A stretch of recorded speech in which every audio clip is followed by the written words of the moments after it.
Hello everyone, this is Preet Kamal and today I will be discussing with you the subject details of CN that is computer networks and आज हम नया chapter start करने वाले हैं और chapter का नाम है वायरलेस नेटवर्किंग।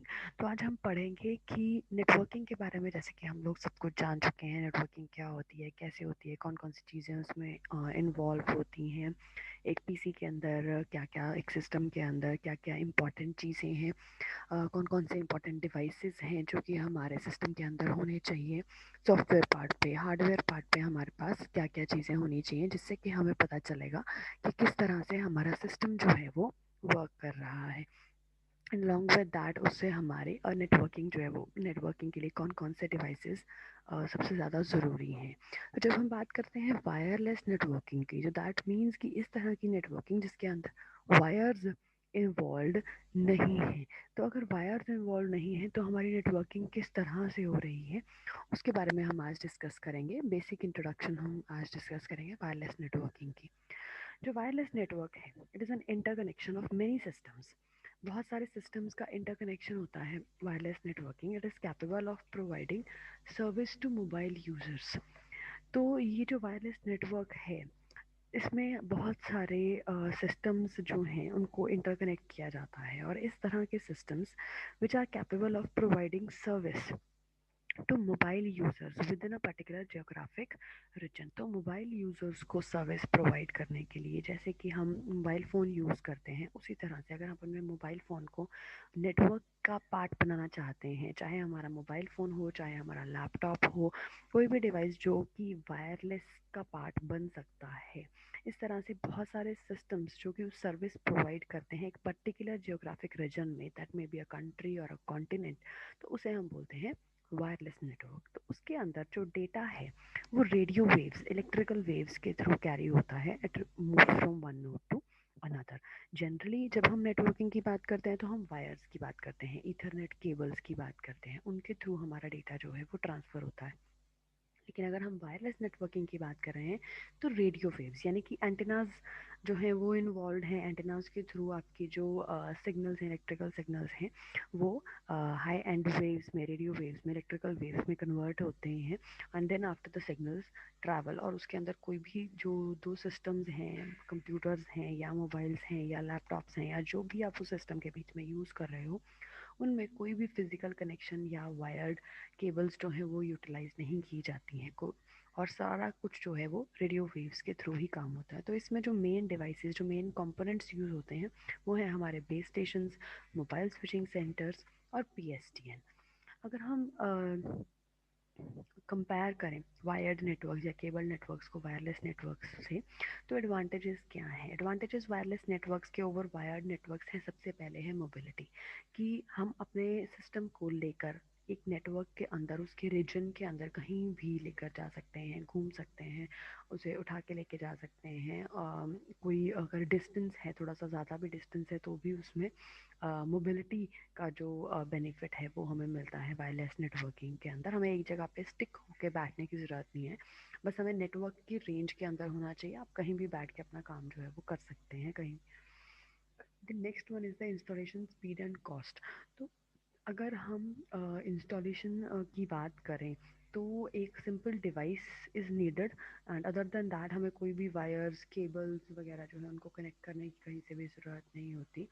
और वायरलेस को मीडियम से लार्ज नेटवर्क में बनाने के लिए it is usually faster and cheaper then cable wires. अगर हमने वहाँ पे कनेक्ट कर रहे हो तो वहाँ पे हमें कोई भी वॉल्स के साथ, सीलिंग्स के अंदर से वायर्स को कनेक्ट करने की कोई ज़रूरत नहीं है, सिंपली वायरलेस हो जाएगी। Then is the reach of the network. The wireless network जो है, it can be extended to places where wire or cable cannot reach, right? तो जहाँ पे वायर और केबल जहाँ नहीं पहुँच सकती है, जिस जगह के ऊपर, वहाँ पे आपकी वायरलेस नेटवर्किंग जो है वो वर्क कर सकती है। दैन फ्लेक्सिबिलिटी है, स्केलेबिलिटी है, न्यू कंप्यूटर्स को ईजिली उसमें एडप्ट कर सकते हैं, इजीली रिमूव कर सकते हैं अगर किसी कंप्यूटर में कोई प्रॉब्लम आती है या कोई ख़राब हो जाता है तो इस चीज़ को, and without having to pull cable into the computers. तो कंप्यूटर्स में केबल्स वगैरह को लगाए बिना, उतारे बिना हम लोग नए कंप्यूटर्स को ऐड कर सकते हैं नेटवर्क के अंदर, उनको रिमूव कर सकते हैं जिनको नहीं चाहिए। थोड़ी सी प्रॉब्लम जो वायरलेस नेटवर्किंग में आती है, जो डिसएडवांटेजेस हैं, वो है कि जनरली जो वायरलेस नेटवर्क टेक्नोलॉजी है वो थोड़ी सी स्लोअर है बिकॉज ऑफ सम जो भी प्रॉब्लम्स, जो भी ऑब्स्टैकल्स आ सकते हैं बीच में, जैसे कि दीवार है या कोई और चीज़ है जिनके साथ रेडियो वेव्स टकरा के उनका सिग्नल थोड़ा सा लॉस हो सकता है, तो स्पीड में थोड़ा सा डिफरेंस आ सकता है। And second one is the security, कि जो वायरलेस नेटवर्क्स हैं वो थोड़े से लेस सिक्योर हैं दैन द वायर्ड नेटवर्क्स, क्योंकि जो रेडियो वेव्स हैं उनकी अगर फ्रीक्वेंसी हमें पता चल जाए तो उस फ्रीक्वेंसी से उन्हें टैप करना, उन्हें हैक करना थोड़ा सा ईजी हो जाता है वायरलेस नेटवर्क के केस के अंदर। जब हम वायरलेस नेटवर्किंग की बात करते हैं तो उसके जो बेसिक कंपोनेंट्स हैं उनके अंदर हमारे पास केबल मॉडेम है, और मॉडेम के साथ हम एक असेस पॉइंट या रूटर जो है उसको कनेक्ट करते हैं, या राउटर उसको बोल देते हैं कई लोग। रूटर या राउटर को कनेक्ट करते हैं तो वो चीज़ क्या कर रही है, वो जो रूटर है वो रूट प्रोवाइड करने के काम आ रहा है। And along with that wireless PC cards चाहिए, वायरलेस यूएसबी अडाप्टर्स चाहिए। हर एक, जैसे अगर आप पीसीज की बात करें तो हर एक पीसी वायरलेस नेटवर्क के अंदर वर्क नहीं कर सकता है, वाईफाई का कनेक्शन के साथ वर्क नहीं कर सकता है, क्योंकि उसे वायरलेस पीसीआई अडाप्टर चाहिए उसके अंदर, या वायरलेस यूएसबी अडाप्टर चाहिए उसके अंदर, राइट। तो दैट इज़ वाई हमारे जनरली जो लैपटॉप्स होते हैं या मोबाइल फ़ोन्स होते हैं उनके अंदर ये जो वायरलेस पीसी कार्ड्स होते हैं वो जनरली इंस्टॉल्ड होते हैं, इनबिल्ट होते हैं। तो दैट इज़ वाई वो नेटवर्क के अंदर इजीली कनेक्ट हो जाते हैं वायरलेस नेटवर्क के अंदर, राइट। देन अगर हम नेटवर्क हार्डवेयर की बात करें, वायरलेस नेटवर्क हार्डवेयर में, तो हमें क्या चाहिए उसके अंदर, वायरलेस ईथरनेट एनआईसी कार्ड चाहिए। NIC means your network interface card, तो दैट इज़ इम्पॉर्टेंट। तो अगर हम सिंपल नेटवर्किंग की बात करें तो वहाँ पे भी हमें एनआईसी कार्ड चाहिए, और अगर हम वायरलेस नेटवर्क की बात कर रहे हैं तो वहाँ पे भी हमें एनआईसी कार्ड की रिक्वायरमेंट है, या ब्लूटूथ एनआईसी भी इंस्टॉल किया जा सकता है कंप्यूटर के अंदर। तो इसका फंक्शन क्या है एनआईसी का, बेसिकली डाटा लेना, नेटवर्क लेयर से डेटा लेना, उसको इनकैप्सुलेट करना डेटा को फ्रेम में, फिर फ्रेम को इलेक्ट्रिकल वेव में कन्वर्ट करना, फिर इलेक्ट्रिकल वेव को सेंड करना, ट्रांसमिट करना। और अगर हम रिसीवर एनआईसी की बात करें तो वो रिवर्स एक्टिविटीज़ परफॉर्म करता है, कि पहले वो रिसीव करता है इलेक्ट्रिकल सिग्नल, फिर उसको फ्रेम्स में कन्वर्ट करता है, फिर फ्रेम्स से डाटा को बनाता है, फिर डेटा को नेटवर्क लेयर में ट्रांसमिट करता है। तो बहुत तरीके से आपके जो एनआईसीज़ हैं वो अलग अलग तरीके से हम उनको कनेक्ट कर सकते हैं, एक्सपेंशन स्लॉट में कनेक्ट कर सकते हैं, यूएसबी के थ्रू कनेक्ट कर सकते हैं, इनबिल्ट भी आते हैं। अलग अलग तरीके से हमारे वायरलेस एनआईसीज जो हैं उन्हें हम कनेक्ट कर सकते हैं। अगर हम नेटवर्क हार्डवेयर की बात करें तो वायरलेस एसेस पॉइंट्स चाहिए, वैप चाहिए, एसेस पॉइंट्स या यूनिवर्सल एसेस पॉइंट्स जो हैं वो रिक्वायर्ड होते हैं असेस करने के लिए। असेस पॉइंट्स जो हैं दे आर रिक्वायर्ड, कि वायरलेस नेटवर्क को असेस करने के लिए वो पॉइंट्स जो हैं वो रिक्वायर्ड है। तो उसके लिए सेंट्रल वायरिंग डिवाइस चाहिए जो कि wireless node, wireless network, wired network के साथ कनेक्टेड हो। और अगर एक नेटवर्क जो है वो वायरलेस असेस पॉइंट को यूज़ करता है तो सारे computers must communicate via that wireless access point, उसके थ्रू ही उनको कनेक्ट करना पड़ेगा। तो इट्स लाइक कि एक असेस पॉइंट है जो बैकग्राउंड से वायर्ड है, जो सिस्टम के साथ वायर के साथ कनेक्टेड है, बट जो हमें वो असेस पॉइंट जो हमें प्रोवाइड कर रहा है, इंफॉर्मेशन प्रोवाइड कर रहा है, जो हमें कनेक्शन प्रोवाइड कर रहा है, वो कनेक्शन वायरलेस है, यानी कि यूज़र का कनेक्शन जो है वो वायरलेस हो रहा है। तो इस तरह के कुछ डिवाइसेस, कुछ असेस पॉइंट्स जो हैं वो हम लोग यूज़ कर सकते हैं। देन अगर हम बात करें वायरलेस नेटवर्क मोड की, तो कौन कौन से मोड में आपका वायरलेस नेटवर्क जो है वो वर्क कर सकता है। तो सबसे पहला मोड है एडहॉक मोड। एडहॉक का मतलब होता है टेम्पररी, या पीयर टू पीयर मोड इसको बोल सकते हैं। तो हर एक वायरलेस नोड जो है वो डायरेक्टली कम्युनिकेट कर सकती है दूसरे नोड्स के साथ उस पर्टिकुलर नेटवर्क में, without any wireless access point, extra assess point नहीं चाहिए उसको। मेश नेटवर्क टेक्नोलॉजी हम लोग यूज़ कर सकते हैं, इंडिपेंडेंट बेसिक सर्विस सेट उसमें यूज़ कर सकते हैं, group of nodes communicating in a ad hoc mode. तो एडहॉक मोड में क्या चीज़ होती है कि जैसे एक असेस पॉइंट है या एक वायरलेस नेटवर्क है जिसकी कुछ पर्टिकुलर रेंज है, उस रेंज के अंदर जितने भी पीसीज या जितने भी मोबाइल फ़ोन्स एंटर कर रहे हैं, उन सभी मोबाइल फ़ोन्स को, उन सभी लैपटॉप्स को या उन सभी पीसीज को क्या मिल रहा है, असेस करने का ऑप्शन मिल रहा है।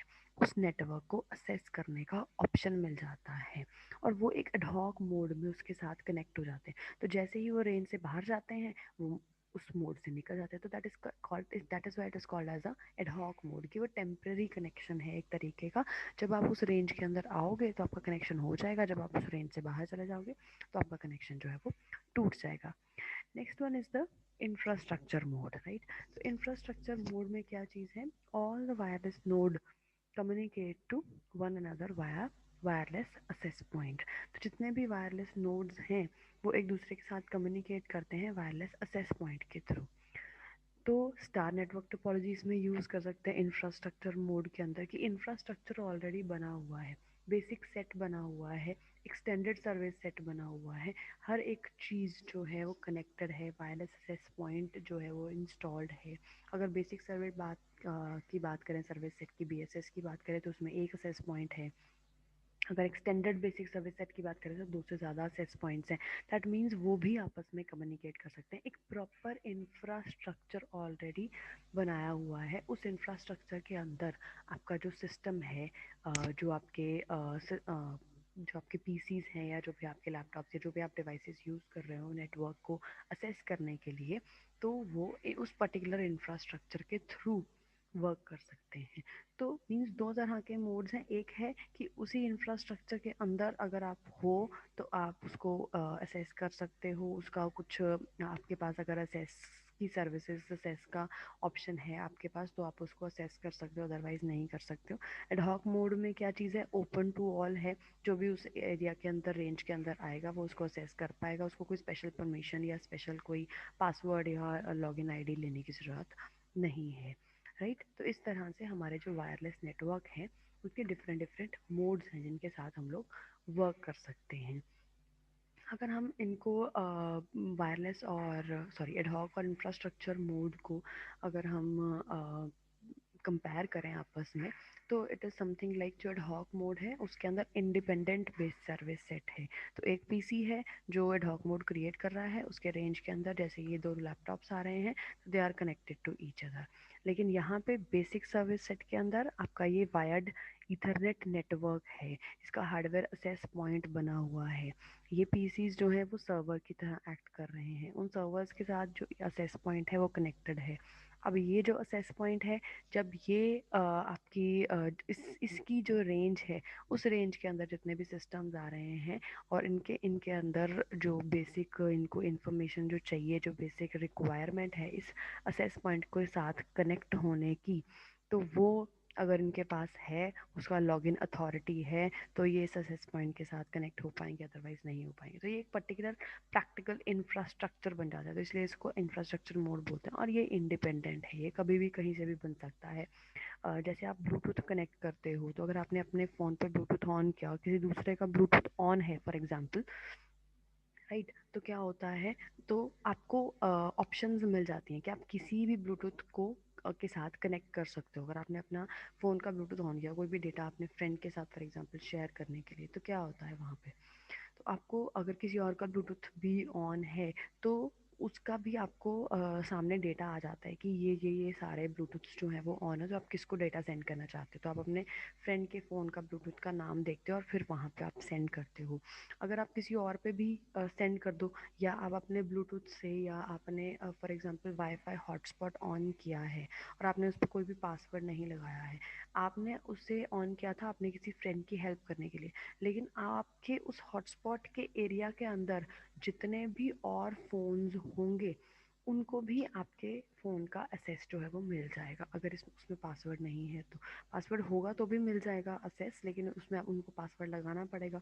अगर विदाउट पासवर्ड आपने उसको ऑन किया अपने हॉटस्पॉट को, तो उनको वैसे ही वो कनेक्शन जो है वो मिल जाएगा। That is basically called as ad hoc mode. तो इंडिपेंडेंट सर्विस सेट है उसमें, राइट। तो अगर आप उसको कनेक्ट करवाना चाहते हो या आपको पता चल जाए, आपको वहाँ पे इंफॉर्मेशन आ जाती है कि आपके हॉटस्पॉट के साथ कितने पर्सन्स कनेक्टेड हैं, आपने एक को कनेक्ट करवाया था, अगर उसमें दो कनेक्टेड हैं तो आप उसको अपने हॉटस्पॉट को बंद कर सकते हो या उसमें पासवर्ड लगा सकते हो। तो ये चीज़ है, लेकिन असेस तो सबको मिल रहा है, दैट इज़ तो उस एरिया के अंदर, उस रेंज के अंदर, आपके हॉटस्पॉट के रेंज के अंदर जितने भी बंदे आ रहे हैं, जितने भी लोग आ रहे हैं, जितने भी डिवाइसेस आ रहे हैं, उनको आपके हॉटस्पॉट का कनेक्शन जो है वो मिल रहा है, राइट। तो उसको हम बोलते हैं एडहॉक मोड, राइट। तो अगर हम बात करें सिक्योरिटी की, तो वायरलेस नेटवर्क सिक्योरिटी की अगर हम लोग बात करते हैं तो तीन बेसिक वायरलेस सिक्योरिटी मेथड्स हैं हमारे पास जिनके साथ हम लोग डील करते हैं। तो first one is your SSID, service site identification, second one is the MAC address filtering, and third one is the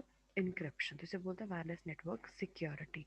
then after अगर हम बात करें स्पीड की, तो जो वायरलेस नेटवर्क की स्पीड है वो डिपेंड करती है आपके नेटवर्क की स्पीड जो है वो टेक्नोलॉजी के स्टैंडर्ड पे डिपेंड करती है। सेंडर और रिसीवर के बीच में डिस्टेंस कितना है, और between the node and wireless access point कितना डिस्टेंस है। देन इंटरफेरेंस कितनी है बाकी इलेक्ट्रॉनिक डिवाइसेस की उसके बीच में। Then presence of solid objects, metal objects, electronic appliances between the sender and receiver वो कितने हैं, या between the node and the wireless access point कितने कितने बीच में सॉलिड ऑब्जेक्ट्स आ रहे हैं। तो उन सब के ऊपर डिपेंड करती है कि आपके नेटवर्क की स्पीड कितनी होगी। रेंज कितनी है वो भी नेटवर्क टेक्नोलॉजी का स्टैंडर्ड है। इंटरफेरेंस कितनी है और उसकी सॉलिड ऑब्जेक्ट्स बीच में कितनी प्रेजेंस है, उन चीज़ों पे डिपेंड करती है। और अगर वायरलेस नेटवर्क की रेंज आप बढ़ाना चाहते हो तो सिग्नल बूस्टर्स लगा सकते हैं। एडहॉक मोड, या एडहॉक मोड की जगह आप इंफ्रास्ट्रक्चर मोड यूज़ कर सकते हो। वायरलेस असेस पॉइंट्स यूज़ कर सकते हो बीच में, या multiple wireless access point use कर सकते हो ताकि और ज़्यादा रेंज जो है उसकी बढ़ जाए। तो एक असेस पॉइंट से फॉर एग्जांपल 1 किलोमीटर की रेंज कम हो रही है या 500 मीटर की रेंज कंप्लीट हो रही है, तो आप दो असेस पॉइंट्स यूज़ करो आफ्टर 500 मीटर्स। तो 500 मीटर्स, फिर नेक्स्ट 500 मीटर्स के बाद एक और यूज़ करो, तो इससे आपकी रेंज जो 500 मीटर्स की थी वो 1.5 किलोमीटर्स की हो जाएगी या 2 किलोमीटर्स की हो जाएगी, डिपेंडिंग अपॉन कि आपके सेस पॉइंट की रेंज कितनी है। तो इस तरह से आप अपने नेटवर्क की रेंज को भी इंक्रीज़ कर सकते हैं। अगर हम वायरलेस स्पेक्ट्रम की बात करें तो उसमें जो ब्रॉडकास्ट टीवी है कि 30 मेगाहर्ट्ज से लेकर 30 गीगाहर्ट्ज तक की रेंज जो है वो हमारे वायरलेस की रेंज में सारे सिग्नल्स आते हैं। इसमें इसमें टीवी की रेंज भी आ जाती है, इसमें एफएम रेडियो की रेंज भी आ जाती है, इसमें डिजिटल टीवी की रेंज भी आ जाती है। हर तरह से आपका सिस्टम जो है वो वर्क कर सकता है। और डिफरेंट डिफरेंट रेंजेस हैं। वेरी हाई फ्रीक्वेंसी की अलग रेंज है, अल्ट्रा हाई फ्रीक्वेंसी की रेंज अलग रेंज है, एफएम रेडियो की डिफरेंट है रेंज, डिजिटल टीवी की रेंजेस अलग हैं। तो किसी भी तरीके से हम उसको यूज़ कर सकते हैं। Then after 3G broadband wireless जो है उसकी अलग रेंज है, सेलुलर फ़ोन की अलग रेंज है। PCS सिस्टम जो है वो गीगाहर्ट्ज़ में जाते हैं, आपके पर्सनल कम्युनिकेशन सर्विसेज जो हैं। तो ये डिफरेंट स्पेक्ट्रम है जो 300 मेगाहर्ट्ज़ से 3 गीगाहर्ट्ज़ तक आता है। जो हमने पहले किया वो 30 मेगाहर्ट्ज़ से 300 मेगाहर्ट्ज़ तक की रेंज में था अप्रॉक्सीमेटली। देन 300 से 3 गीगाहर्ट्ज़ की रेंज में, देन 3 गीगाहर्ट्ज़ से 30 गीगाहर्ट्ज़ की रेंज में हमारे पास वायरलेस लैन्स आती हैं। वायरलेस लैन IEEE नेटवर्क्स आते हैं। 2.4 गीगाहर्ट्ज़ की रेंज है, 5 गीगाहर्ट्ज़ की रेंज है, ब्लूटूथ की रेंज है 2.45 gigahertz. Then local multi point distribution services की रेंजेस हैं। तो ये 3 से 30 गीगाहर्ट्ज़ की रेंज में ये सारे जो सिस्टम्स हैं हमारे ये वर्क करते हैं अलग अलग रेंजेस के अंदर, राइट। तो this was all about today's lecture, that was about the wireless spectrum. And I wish it is all clear to you. And if still there will be any doubts in the basics of the wireless networking, then I will be taking them in the live sessions. Till then, take care and bye bye.